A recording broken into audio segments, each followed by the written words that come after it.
Did you even go to school? The question landed softly, almost politely, but it carried across the entire dining room like a dropped glass. Conversations dimmed. Silverware paused midair. At table 12, under the warm glow of a crystal chandelier, Emily Carter stood perfectly still, a folded white cloth resting in her hands. A thin line of red wine stretched across the linen tablecloth, bleeding slowly into the fabric like a quiet mistake waiting to be judged. Victoria Vaughn leaned back in her chair, one manicured brow slightly raised, her lips curved into something that wasn't quite a smile. Around her, guests in tailored suits and silk dresses exchanged glances, the kind that lingered just long enough to feel uncomfortable. Emily didn't answer. She didn't rush. She didn't apologize in the way people expected. Instead, she stepped forward and dabbed the stain with precise, practiced movements, her hands steady, her posture composed, as if the room had not shifted at all. Across from Victoria, Richard Vaughn watched in silence. He had seen thousands of service interactions in rooms like this, five-star restaurants, private clubs, places where power spoke without raising its voice. But something about this one felt different. It wasn't what Emily was doing. It was how she was doing it. The angle of her wrist. The way she folded the cloth before touching the table. The exact pressure she applied, careful not to spread the stain. These were not random gestures. They were learned, refined, intentional. Victoria exhaled softly, tapping her glass with a fingernail. "Careful," she said, her tone light but edged. "We wouldn't want to make it worse. Though I suppose that depends on whether you can read instructions." A few quiet laughs followed, polite, controlled, the kind people offer when they're unsure which side they're supposed to be on. Emily finished blotting the table and replaced the glass with a fresh one, aligning it perfectly with the knife and fork as if guided by an invisible ruler. She straightened, her eyes lifting just enough to meet Victoria's for a fraction of a second. Calm, unshaken. Then she lowered her gaze again. No reaction, no defense, just silence. That silence unsettled the table more than any argument could have. Victoria tilted her head, studying her now.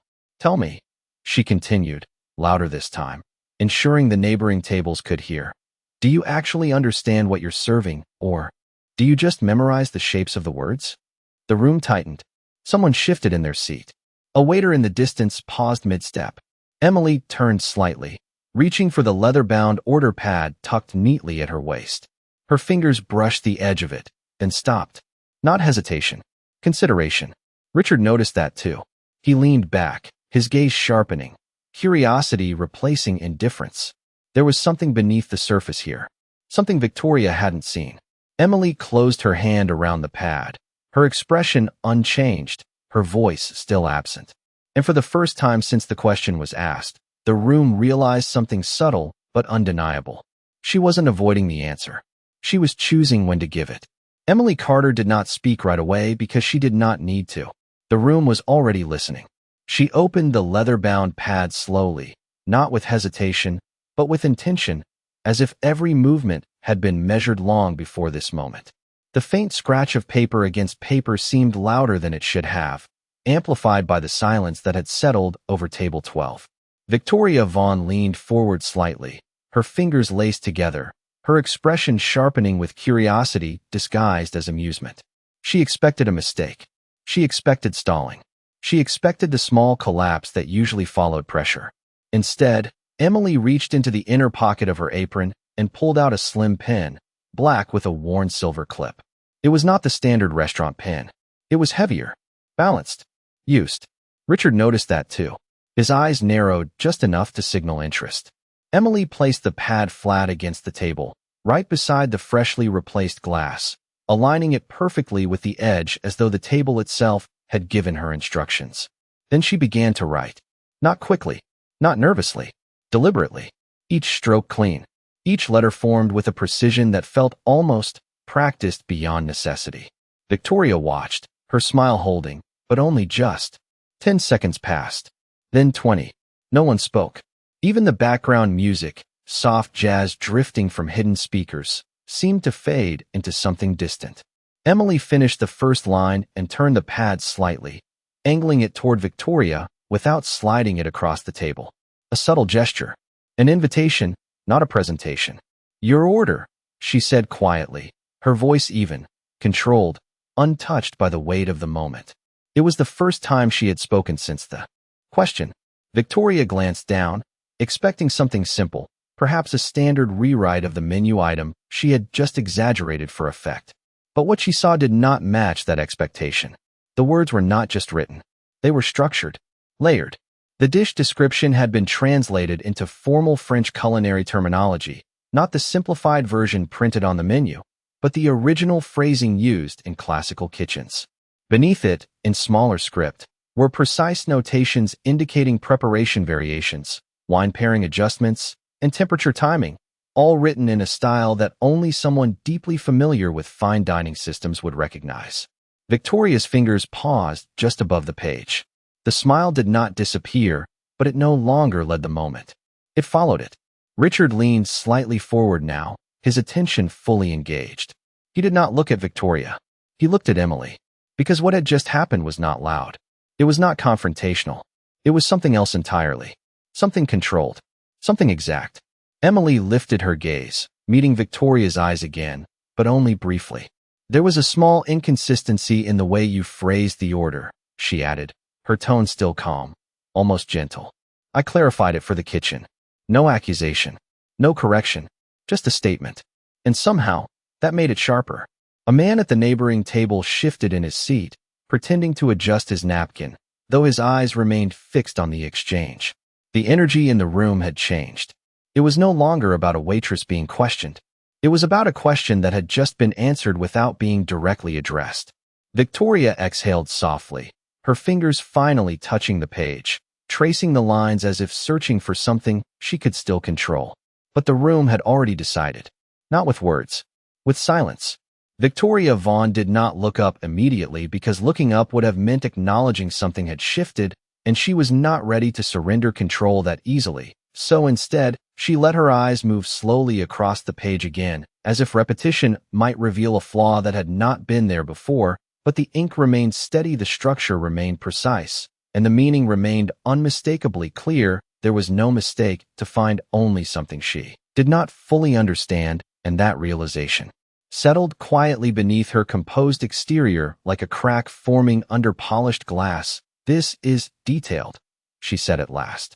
Her voice still smooth, but now carrying a thinner edge as though it had lost some of its certainty. Emily Carter did not react to the tone. She simply stood with her hands lightly folded in front of her, posture straight, shoulders relaxed, eyes calm, the kind of calm that does not come from confidence alone, but from familiarity, from having stood in rooms like this before and knowing exactly how they unfold. Richard Vaughn leaned forward just enough to bring the page into his line of sight. He did not ask for it. He did not need to. Victoria shifted the pad slightly toward him, almost unconsciously, and for a moment their roles reversed. She was the one presenting, and he was the one evaluating. His gaze moved quickly at first, then slower as the details began to register, the terminology, the notation, the structure. This was not something learned casually. This was not memorization. This was authorship.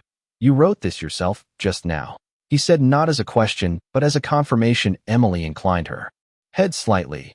Yes, sir. Her voice remained even, respectful, but not submissive. There was a difference, and it did not go unnoticed. Richard's eyes lifted from the page to her face, studying not her uniform, not her posture, but her stillness, as if trying to match the person in front of him with the knowledge in his hands. Victoria let out a soft breath, a sound almost like a quiet laugh, but without warmth. Well, that is impressive for someone who supposedly does not need to read, she said, the words shaped carefully, attempting to reclaim ground, but the timing was off. The room had already moved past that point. The comment did not land the way it would have earlier. It floated for a second, then disappeared into the silence. Emily did not respond to the remark. She did not need to. Instead, she reached forward, and with a gentle motion turned the page of the pad, revealing something else. Not more writing, not corrections, but a small, neatly sketched diagram, a plating layout, precise angle, spacing, proportions, the kind of visual note chefs use to communicate presentation standards in high-level kitchens. The kitchen will execute it more accurately this way, she said quietly. It reduces misinterpretation during peak service. Richard's expression shifted almost imperceptibly. Recognition, not of her but of the system she was referencing. This was internal language, the kind used behind closed doors, not something visible to guests, not something taught to entry-level staff. A server passing by slowed for a fraction of a second, eyes flicking toward the table, before quickly moving on. The awareness was spreading, not loudly, but steadily. Victoria's fingers tightened slightly against the edge of the table. Her control was no longer centered. She could feel it, not lost, but slipping, and for the first time since the exchange began, she looked directly at Emily, not down at her, not past her, but at her. "Where did you learn to do that?" she asked, and this time the question was not a performance, it was real. Emily met her gaze fully, now not challenging, not defensive, simply present. "Here," she said after a brief pause, her voice soft but clear. "A few years ago." The answer did not explain everything, but it explained enough, and what it revealed was not just knowledge, but history, and history carried weight. The kind that did not need to be announced because it could be felt. The room remained quiet, but it was no longer the silence of tension. It was something else, something closer to recognition, and in that quiet shift the balance had already changed long before anyone decided to speak again. The word lingered in the air longer than it should have, because it carried more than information, it carried implication, and once it settled, there was no easy way to move past it. Richard Vaughn did not look away from Emily Carter, his expression no longer distant, no longer passive, but focused in a way that suggested something had aligned in his mind. "A few years ago," he repeated quietly, as if testing the weight of the phrase against something he already knew. Emily gave a small nod, not elaborating, not filling the silence with unnecessary detail, because she understood something that most people in the room did not. Silence was not emptiness, it was space, and in that space people revealed themselves. Victoria Vaughn shifted in her seat, her posture still poised, but no longer effortless. Her fingers tapped once against the edge of the table, a subtle break in her rhythm. "That does not explain why a server would know internal kitchen notation or historical menu structure," she said. Her voice measured, but now carrying a note of insistence, as if clarity could restore control. Emily turned slightly toward her, acknowledging the question without reacting to its tone. "It is not internal if it was once public," she replied gently. "Menus change, but the foundation rarely does." The answer was simple, but it did something unexpected. It redirected the conversation away from status and toward knowledge, and knowledge was not something Victoria could dismiss without exposing a gap.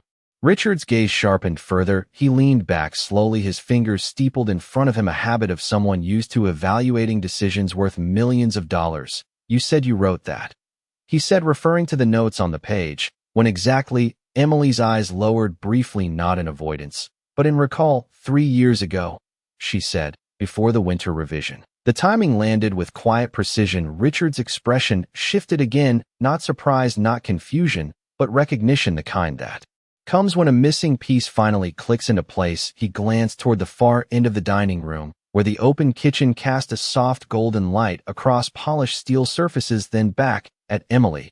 "The winter revision was done after the Michelin review," he said slowly. "The one that elevated this place from 2 stars to 3. Emily did not confirm it directly. She simply held his gaze for a fraction of a second, and that was enough. The room did not erupt, it did not react loudly, but something deeper moved beneath the surface, a subtle realignment of perception, a recalibration of who was being evaluated and who had been doing the evaluating all along. Victoria let out a quiet breath, her smile returning, but thinner, now more controlled. "So you were saying you helped design the menu," she said, choosing her words carefully, as if narrowing them might contain the implication. Emily's response came without hesitation, but without emphasis. "I contributed," she said. The humility in the phrasing did not reduce the impact, it amplified it, because it suggested restraint rather than exaggeration. Richard nodded once slowly, as if confirming a conclusion only he had reached. "And now you serve it," he said. Emily's lips curved, just slightly, not quite a smile, but something close. "For now,"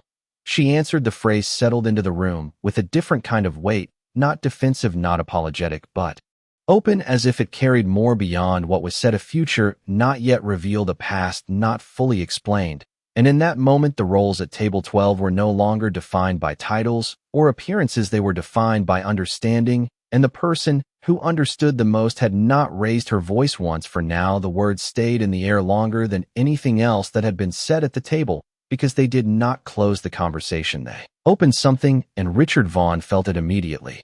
Not as curiosity anymore, but as recognition of a gap he had not noticed before. He shifted slightly in his chair, his posture no longer that of a man being served, but of someone recalibrating the room. People do not usually step away from something like that. He said, his tone calm, but direct. Emily Carter did not answer right away. She adjusted the edge of the table setting again, not because it needed it, but because the movement gave the moment space. People usually do not notice when someone does. She replied softly, and that answer did not challenge him. It redirected him towards something quieter, something more uncomfortable. Victoria. Vaughn let out a small breath, her fingers resting against the stem of her glass, though she did not lift it.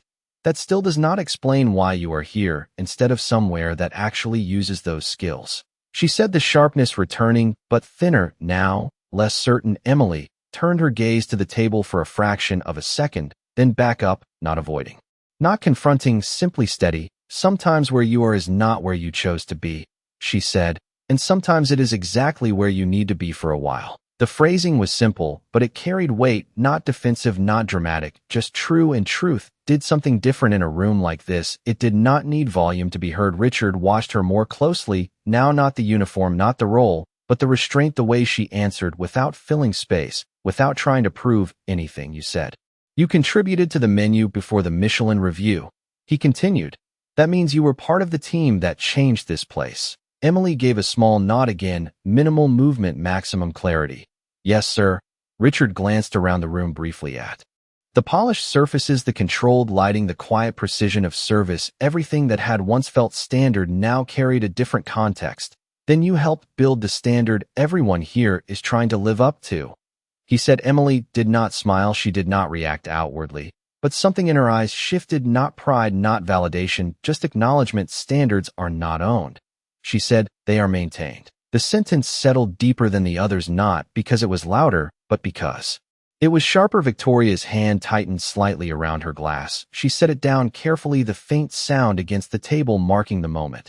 And yet here you are maintaining it from the lowest position in the room, she said, trying to regain footing, but the phrasing no longer carried the same weight. Emily met her gaze again, fully, this time calm, unshaken. Positions are visible, she said quietly. Understanding is not. That was the moment the room changed completely, not loudly, not dramatically, but definitively, because there was nothing left to challenge without exposing something in return. A server across the room slowed again. A couple at a nearby table stopped mid-conversation. Without realizing it, even the soft music seemed to recede into the background. Richard leaned back once more, but this time not to distance himself, to see the full picture.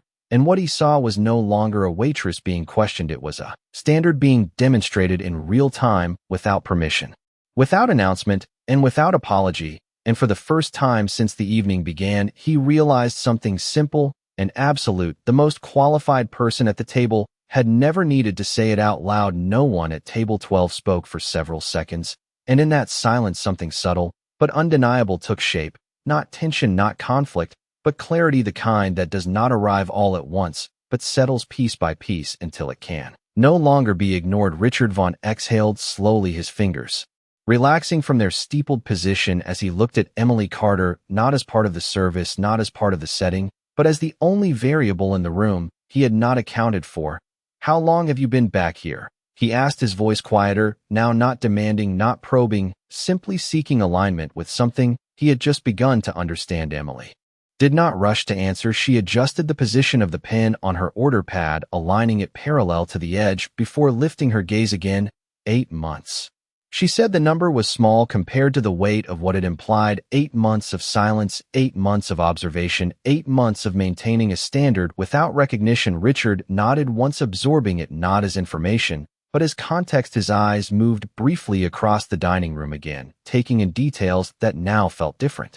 The timing of the servers, the spacing between courses, the consistency of presentation. Things he had once assumed were managed from above now carried the imprint of someone who worked quietly within. Victoria Vaughn straightened in her chair, her composure returning, but now carefully constructed rather than effortless. If that is true, then someone here clearly overlooked your background, she said, choosing her words with precision, as if narrowing them could restore distance. Emily's expression did not change, or they respected it. She replied softly the distinction was small, but it shifted the entire implication, and Victoria felt it, even if she did not acknowledge it. Her lips parted slightly as if to respond, but no words followed because anything she said now would no longer control the narrative. It would reveal her position within it. Richard's gaze returned to Emily, and for the first time, there was something else there, not just recognition, not just curiosity, but respect, the kind that forms when understanding replaces assumption. Who knows? He asked, not looking at Victoria, not looking at anyone else, only at Emily. Emily held his gaze for a brief moment, then answered simply, the people who need to. No elaboration, no explanation, just enough. And that was the pattern, now, not withholding, not avoiding, but giving only what mattered, the rest remaining where it belonged. Unspoken, a manager appeared at the edge of the dining room, his eyes scanning the tables before landing briefly on Emily. There was no alarm, no urgency, just awareness. He gave the smallest nod, barely noticeable to anyone not paying attention. Emily acknowledged it with a subtle shift of her posture, nothing more. And in that exchange, something became clear to Richard that had not been visible before. This was not a situation of someone misplaced. This was a system functioning exactly as intended, just not in the way people assumed. Victoria reached for her glass again, but this time she did not lift it. Her fingers rested against the stem, then withdrew as if the motion no longer served its purpose. The control she had relied on at the beginning of the evening had not been taken from her, had simply become irrelevant. Your order will be ready shortly, Emily said calmly, her tone returning to the rhythm of service, but now carrying a different weight, not because the words had changed, but because the room had. And as she turned to step away, the silence followed her, not out of tension, but out of recognition, because everyone at table 12 understood something now, without needing it explained. The role she stood in was temporary, but the standard she carried was not, and it had already changed the way the room would remember this night. The dining room did not return to normal after Emily Carter walked away, because something had already shifted. Beyond repair, not broken, but redefined. The quiet conversations resumed, but softer, more measured, as if each table had become aware of something they had overlooked before. Richard Vaughn did not reach for his phone. He did not check the time. He remained still, his gaze following Emily only until she disappeared past the edge of the open kitchen. Then he looked down at the leather-bound pad still resting near the center of the table. Victoria Vaughn noticed the direction of his attention, and for the first time that evening, she did not immediately speak. She adjusted her posture slightly straighter, more composed, but now with intention rather than habit. It is unusual, she said carefully, for someone with that level of familiarity to remain in a position like this. The phrasing was controlled, but the certainty was gone. Richard did not respond right away. He lifted the pad, gently turning it back toward himself, studying the lines again, not as a guest, not as a critic, but as someone tracing the origin of something he now recognized. It is not unusual, he said finally, his voice calm but grounded. It is just not visible. Victoria glanced at him, her expression tightening slightly, as if recalculating. You are assuming quite a lot from a few notes on a page, she replied, attempting to restore balance, but her tone no longer led the conversation. It followed it. Richard placed the pad down, carefully aligning it with the edge of the table in the same precise way Emily had done earlier, without realizing it, mirroring not her movement, but her understanding. I am not assuming, he said. I am recognizing a system I have invested in for years, and I know exactly what it looks like when it works. The statement settled with quiet authority, not directed at Victoria, but at the truth of the moment. She shifted again, her fingers brushing the stem off her glass before resting flat against the table's surface as if grounding herself. Even if that is the case, she said, it still does not explain why someone like her would choose to remain invisible. Richard's gaze lifted slightly, not toward her, but toward the space where Emily had stood. Not everyone is trying to be seen, he said. Some people are making sure everything else is. The answer did not confront her. It reframed the question entirely, and in that reframing, something in Victoria's expression changed, not dramatically, not outwardly, but enough to reveal that the ground beneath her assumptions was no longer stable. A server approached the table with the first course, placing each plate with careful precision, the presentation flawless, the timing exact, the spacing consistent. Richard watched the placement closely, then glanced briefly toward the kitchen again. This level of consistency does not maintain itself, he said almost to himself. Victoria looked down at the dish in front Of her the arrangement elegant, balanced, every element placed with intention. She had seen presentations like this in countless restaurants, but now it looked different, not elevated, but explained. You think she is responsible for this? She said, not as a challenge, but as a realization forming in real time. Richard did not answer directly. He picked up his fork, pausing just before taking a bite, then set it back down again. I think, he said slowly, she is the reason it has not fallen apart. The words were not dramatic, they were not loud, but they carried weight, the kind that does not need confirmation because it aligns with what has already been seen. Victoria's gaze remained on the plate for a moment longer, then lifted slightly toward the kitchen, and for the first time since the evening began, she was not looking for control, she was looking for understanding, and that changed quiet as it was marked the moment the room had fully shifted, not because someone had spoken louder, but because someone had never needed to. The first bite should have been the moment the evening returned to its familiar rhythm, but it did not, because nothing tasted the same once understanding had been introduced. Richard Vaughn lifted his fork again, this time following through the motion, precise, measured, deliberate. He tasted the dish and paused, not because of surprise, but because of confirmation. The balance was exact, the temperature controlled, the seasoning restrained, but intentional. This was not just execution, this was oversight. He set the fork down slowly, not out of dissatisfaction, but because the act of eating now felt secondary to the realization forming in his mind. Across from him, Victoria Vaughn mirrored the motion, almost unconsciously lifting her own fork, taking a small bite, then stopping. Her expression did not change dramatically, but something behind it did, not confusion, not doubt, but recalibration. She placed the fork back on the plate, aligning it carefully with the edge, as if the detail now mattered more than before. It is consistent, she said quietly, the word chosen with care, as if she understood that anything stronger would concede too much. Richard did not respond immediately. His gaze moved once more toward the open kitchen, where figures moved in quiet coordination, plates assembled, hands passing components with practiced timing, but his focus was not on them, it was on the pattern, the rhythm, the invisible thread that held everything together. Consistency at this level does not come from instruction alone, he said finally. It comes from presence. The words settled differently than the others. It was not technical, it was not analytical, it was observational, and it pointed to something that could not be easily measured. Victoria followed his gaze toward the kitchen, her eyes narrowing slightly, not in judgment, but in concentration, as if she were trying to see what had been there all along, but had remained out of focus. A moment passed, then another, before Emily Carter reappeared at the edge of the dining room, not rushing, not lingering, simply moving with the same quiet precision she had carried from the beginning. She approached the table with a fresh bottle of wine, her posture unchanged, her expression composed. You're pairing, she said softly as she set the bottle down, her fingers adjusting its angle so the label faced outward, perfectly aligned with the center of the table. No flourish, no performance, just accuracy. Richard watched the motion closely, not because it was unusual, but because it was exact. Emily lifted the bottle slightly, pausing for a fraction of a second. 1987 Bordeaux, she said, her tone even, decanted for 12 minutes to soften the edge without losing structure. The explanation was brief but precise, not offered for approval, not delivered for effect, simply stated. Victoria's gaze flicked to the bottle, then to Emily, then back again. The detail was not lost on her. This was not recitation, this was familiarity.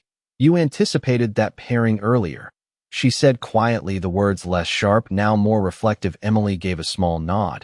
It complements the corrected order, she replied. Richard's eyes shifted between them, not missing the phrasing, not missing the calm certainty that carried through every word.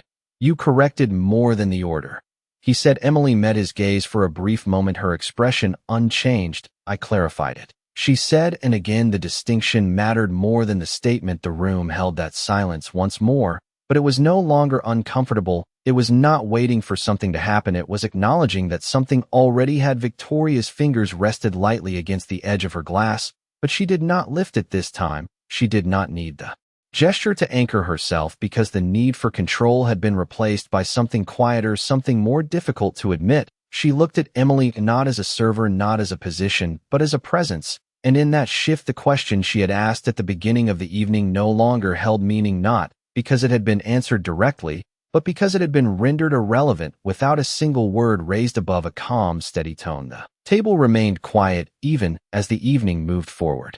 Because some moments do not end when the conversation stops, they settle into everything that follows, shaping the way each gesture is seen, each word is heard. Richard Vaughn lifted his glass this time and took a slow, measured sip, his eyes not leaving Emily Carter as she stepped back from the table, her movements unchanged, precise, unobtrusive, but now impossible to overlook. He set the glass down, gently aligning it without thinking, mirroring a standard he had only just begun to recognize. Emily.